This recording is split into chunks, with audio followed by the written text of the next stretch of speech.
welcome back to the Daily Poem. I'm David Kern. Today's poem is by one of the most interesting figures in all of American history and all of American literary history particularly. That's Edgar Allan Poe. Poe lived from 1809 to 1849, and though his life was short, he left a firm mark on American literature. Many people believe that he invented, single-handedly almost, the short story, science fiction, detective fiction, the symbolist poem, and the new criticism. Now, if you're not familiar with the symbolist poem or new criticism, then by all means have fun searching that on the internet. I'm sure Wikipedia can get you pretty far all by itself. This is a poem that is probably not his most famous poem. Probably his most famous poem is The Raven.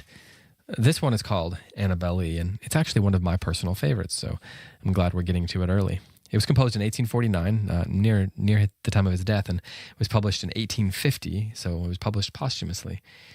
He wrote several versions of this poem between May and September of 1849, and the latest is the one that I'm going to read here, and I'm reading it out of the Classic 100 Poems anthology edited by William Harmon. I've mentioned that edition on this show before and highly recommend it. This is a fairly complex poem formally, and if you're interested in that, I would recommend you reading that. I'm not going to comment on it right now because to do so would take up quite a bit of time to explain some of the things that he's doing and some of the things that he's doing with the various formal elements of poetry, such as tetrameters and trimeters and so forth. I will say it's an elaboration of the ballad measure, so if you know a little bit about that or are interested, you can use that as some keywords to get your internet or your encyclopedia search going. This is Annabelle by Edgar Allan Poe.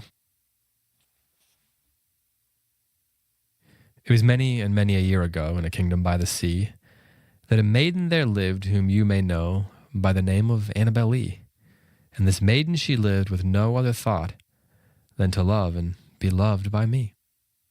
She was a child and I was a child in this kingdom by the sea, but we loved with a love that was more than love, I and my Annabelle, with a love that the winged seraphs of heaven coveted her and me. And this was the reason that long ago in this kingdom by the sea, a wind blew out of a cloud by night, chilling my Annabelle, so that her high-born kinsman came and bore her away from me, to shut her up in a sepulchre in this kingdom by the sea. The angels, not half so happy in heaven, went envying her and me. Yes, that was the reason, as all men know in this kingdom by the sea, that the wind came out of the cloud, chilling and killing my Annabelle. But our love, it was stronger by far than the love of those who were older than we, of many far wiser than we.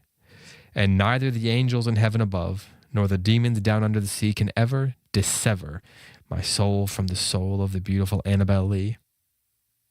For the moon never beams without bringing me dreams of the beautiful Annabelle, and the stars never rise, but I feel the bright eyes of the beautiful Annabelle.